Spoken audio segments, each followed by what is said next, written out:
Hello everyone, welcome to our YouTube channel. हमारा आज का सेशन अगेन स्टैटिस्टिक्स से रिलेटेड है। हमने measures of central tendency, measure of dispersion and correlation पे ऑलरेडी क्लासेस अपलोड कर दी हैं। अभी हमारा जो रेलेवेंट टॉपिक ड्यू है वो है regression, index number and time series. अभी इन पे क्लासेस अपलोड करना बाकी है, बट क्योंकि बहुत सारे एग्जाम्स अभी चल रहे हैं, जैसे MCom entrance exam, SSC CGL का एग्ज़ाम होने वाला है, यूजीसी नेट, तो उनके लिए ना कुछ इंपॉर्टेंट एमसीक्यूज़ जो रिलेटेड टू स्टैटिस्टिक्स हैं वो अब हम अपडेट करेंगे। एंड ये जितने भी एमसीक्यूज़ हैं ये एग्जाम पॉइंट ऑफ व्यू से बहुत इंपॉर्टेंट है। इफ़ इन केस मान लो आपने इनमें से कोई टॉपिक नहीं भी पढ़ा है तो भी कोई प्रॉब्लम नहीं है, क्योंकि जो एमसीक्यूज़ हम कराएंगे ना उसमें डिटेल डिस्कशन करेंगे तो वो पॉइंट आपको तुरंत क्लियर हो जाएगा। क्लियर? तो इस तरीके से अभी हम बहुत सारे एमसीक्यूज़ अपलोड करेंगे सो दैट आपकी एक प्रॉपर प्रैक्टिस हो पाए एमसीक्यूज़ पे। तो चलो फिर जल्दी से अपना आज का सेशन स्टार्ट करते हैं, जहां हम लोग कुछ इंपॉर्टेंट एमसीक्यूज़ डिस्कस करने वाले हैं रिलेटेड टू स्टैटिस्टिक्स। हमारे पास सबसे पहला क्वेश्चन है कि card is drawn at random from a well shuffled pack of 52 cards, what is a probability that it is a heart और क्वीन। अब एक पर्टिकुलर पैक की बात करें, दैट इज जिसमें 52 कार्ड्स होता है, तो उसमें टोटल कितने हार्ट होते हैं 13 एंड क्वीन कितनी होती है 4, जिसमें से एक क्वीन अगर देखा जाए तो हार्ट की भी होगी। क्लियर? आगे क्या लिखा है कि आपको यही प्रोबेबिलिटी बतानी है कि वो हार्ट होगा या वो क्वीन हो। तो देखो यहाँ हम ये क्वेश्चन पूरा आप लोगों के लिए सॉल्व कर दे रहे हैं कि जो प्रोबेबिलिटी है ए की, दैट इज कि जब हम 52 कार्ड में से एक कार्ड ड्रॉ करेंगे तो हमारे पास क्वीन आएगी। ये हो जाएगा 4/52, क्योंकि 52 में से 4 चांसेस ऐसे हैं कि क्वीन अकर कर सकता है। बी की प्रोबेबिलिटी क्या है, दैट इज हार्ट आने की प्रोबेबिलिटी कितनी है 13/52। एंड इफ इन केस मान लेते कि हमने जो एक कार्ड ड्रॉ किया, अब मान लेते कि हमने जो एक कार्ड ड्रॉ किया वो क्वीन है, प्लस वो क्वीन किसकी है, क्वीन ऑफ हार्ट्स, तो उस केस में जो प्रोबेबिलिटी बनेगी ए एंड बी, वो कितनी प्रोबेबिलिटी है 1 टाइम्स की, क्योंकि एक ही क्वीन हार्ट की हो सकती है। क्लियर? तो प्रोबेबिलिटी ऑफ ए हो गया, बी हो गया, ए एंड बी हो गया, और क्वेश्चन में हमसे बोला है आइदर ए और बी, चाहे तो क्वीन हो चाहे हार्ट हो। तो probability of A plus probability of B minus probability of A and B, इन सबकी वैल्यू हमने कैलकुलेट कर ली। इसकी वैल्यू आई थी 4/52 प्लस 13/52 माइनस 1/52। अब हम क्या करेंगे, एलसीएम ले ले 52, 4 प्लस 13 माइनस 1, फर्दर इसको सॉल्व करके आएगा 16 डिवाइडेड बाय 52, और जब हम इसको फर्दर सॉल्व करेंगे तो आएगा 4 divided by 13।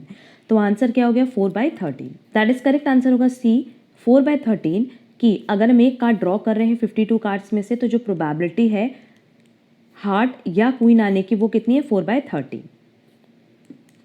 Next question number 2, the letters of the word success are to be arranged at random, what is the probability that the vowels occur at even places। अब इस question का answer आप लोग comment box में comment करके बताना। ये question exam point of view से बहुत इंपॉर्टेंट है, एंड इस क्वेश्चन के आंसर का डिस्कशन हम नेक्स्ट क्लास में करेंगे, जहां हम कुछ और इंपॉर्टेंट एमसीक्यूज पर डिस्कशन करेंगे। Next, for a symmetric distribution, इस पे हमने डिटेल सेशन ऑलरेडी अपलोड किया है कि सिमेट्रिक क्या है, असिमेट्रिक क्या है, एंड सिमेट्रिक पे क्या होता है, mean is greater than median is greater than mode. अगर आपने हमारा डिटेल डिस्कशन सेशन देखा है तो आपको किसी भी क्वेश्चन में एग्जाम की प्रॉब्लम नहीं होगी। Next, when all the observations occur with equal frequency then which one of the following does not exist। अगर मान लेते हैं x 1 2 3 4 है और जो हमने फ्रीक्वेंसी है वो 2 2 2 2 है। मोड के केस में क्या होता है, हाईएस्ट इसकी फ्रीक्वेंसी होती है उसको हम कहते हैं मोड। अब क्योंकि यहाँ सबकी फ्रीक्वेंसी सेम है तो क्या आप मोड कैलकुलेट कर पाओगे, नहीं, बट मीडियन और मीन तब भी कैलकुलेट कर सकते हो। तो करेक्ट आंसर होगा B mode. The row heading is also known as stub, और कॉलम हेडिंग को हम क्या कहते हैं, कैप्शन। इन सब टॉपिक पे भी देखा जाए तो हमने अपने मेन चैनल पे, that is CA Kajal Derolia Excel Educare पे ऑलरेडी क्लासेस अपलोड की हुई है, इसलिए इसको दोबारा अपलोड नहीं किया, जहाँ हमने स्टैटिस्टिकल डिस्क्रिप्शन ऑफ डेटा पे डिटेल डिस्कशन किया है, पूरे नोट्स पे डिस्कशन किया है, हैंड रिटन नोट्स प्रोवाइड किए हैं, तो वहाँ ये सारे टॉपिक हमने डिस्कस किए हुए हैं। हॉरिजॉन्टल बार डायग्राम बेसिकली किस लिए यूज़ होता है? फॉर क्वालिटेटिव डेटा, जो भी डेटा क्वालिटी से रिलेटेड होता है ना, उसके लिए यूज़ होता है horizontal bar diagram, and quantitative के लिए यूज़ होता है वर्टिकल बार डायग्राम। तो qualitative data, data varying over time, data varying over space और ए और सी। तो देखो qualitative data and data varying over space, ये दोनों ही क्या है, क्वालिटी से रिलेटेड है, और इसके लिए हॉरिजॉन्टल बार डायग्राम यूज़ होता है। अगर मान लो क्वांटिटेटिव पूछा होता या डेटा वेरिंग ओवर टाइम पूछा होता, तो उस केस में हम लोग वर्टिकल बार डायग्राम यूज़ करते। इसका करेक्ट आंसर होगा डी, ए और C. Next, the third quartile of the following observation. Again अगर इस क्वेश्चन की बात करें तो बहुत ही ईजिली आप लोग सॉल्व कर सकते हो। रीजन बिंग हमने क्वार्टाइल का पूरा फॉर्मूला बताया है, और क्योंकि ये इंडिविजुअल सीरीज है तो सबसे पहला स्टेप क्या होगा कि इसको असेंडिंग ऑर्डर में या डिसेंडिंग ऑर्डर में अरेंज करेंगे। और दूसरा स्टेप क्या होगा, Q3 कैलकुलेट करने के लिए Q3 is equal to 3n+1/4 कर देंगे तो हमारे पास आंसर आ जाएगा।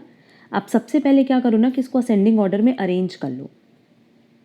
10, 14, 15, 16, then 18, 18, 18, 19, 20, 22, 23। तो हमारे पास नंबर ऑफ ऑब्जर्वेशन आ रहा है 11। तो ये हो जाएगा 3, 11 + 1/4 टर्म, और हम कह सकते हैं 3 × 12 डिवाइडेड बाय 4 टर्म, और हम कह सकते हैं 9th टर्म। अब देख लेते हैं 9 टर्म कौन सा है। 9 टर्म है 20, तो करेक्ट आंसर होगा डी, 20। दैट इज Q3 कितना आएगा, 20। Next, for any two numbers standard deviation is always half of the range. ये भी प्रॉपर्टीज में हमने डिस्कस किया हुआ था related to standard deviation. Next, if the coefficient of correlation between two variables is 0.7, then the percentage of variation unaccounted for is, अब accounted for, अब अगर वेरिएशन अकाउंटेड फॉर बोलता तो सिंपली क्या हो जाता, 1 - r², और r हमारे पास दिया है 0.7, तो ये हो जाएगा 0.51। अब क्योंकि क्वेश्चन में हमसे अनअकाउंटेड पूछा है तो अनअकाउंटेड प्लस अकाउंटेड मिला करके वैल्यू आती है 1। तो अनअकाउंटेड के लिए क्या करेंगे, 1 - वेरिएशन रिलेटेड टू अकाउंटेड, जो कि अभी हमने कैलकुलेट किया 0.51, और इसको फर्दर सॉल्व करके आंसर आएगा 0.49। एंड क्योंकि परसेंटेज में बोला है मल्टीप्लाई बाय 100 कर दो तो आंसर आ जाएगा 49%। दैट इज करेक्ट आंसर होगा D, 49%। Next, if r is equal to 1 the angle between two regression equation. हमने ऑलरेडी कोरिलेशन पे डिस्कशन कर लिया है। रिग्रेशन पे हम ट्राई करेंगे कि 1-2 दिन में हम क्लासेस अपलोड कर पाए। जब r 1 के बराबर होता है ना, तो दो रिग्रेशन के बीच में, मतलब bxy एंड byx के बीच का जो एंगल होता है उसकी वैल्यू क्या आती है, 0 डिग्री। तो करेक्ट आंसर होगा ए, 0 डिग्री।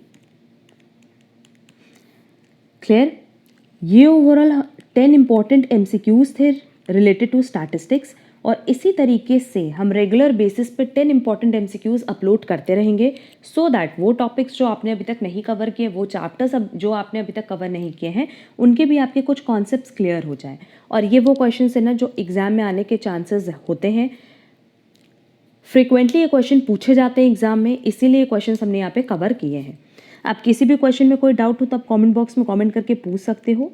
एंड क्वेश्चन नंबर 2 का आंसर आप लोग कमेंट बॉक्स में कमेंट करके ज़रूर बताना। अगर उसका डिटेल आंसर आपको चाहिए तो आप हमारे टेलीग्राम चैनल से डाउनलोड कर सकते हो, जिसकी लिंक आपको डिस्क्रिप्शन बॉक्स में दी गई है। अगर आपको आज का क्लास यूजफुल लगा है तो वीडियो को लाइक, कमेंट, शेयर ज़रूर करना। एंड अगर आप हमारे चैनल पर नए हो तो चैनल सब्सक्राइब ज़रूर कर देना, सो दैट स्टैटिस्टिक्स से रिलेटेड आपके सारे कॉन्सेप्ट्स क्लियर हो पाए एंड सारे इंपॉर्टेंट MCQs आप कवर कर पाओ। अब हम लोग मिलेंगे हमारी नेक्स्ट क्लास में, जहां हम लोग कुछ और इंपॉर्टेंट MCQs पे डिस्कशन करेंगे। आज के लिए बस इतना। Thank you so much.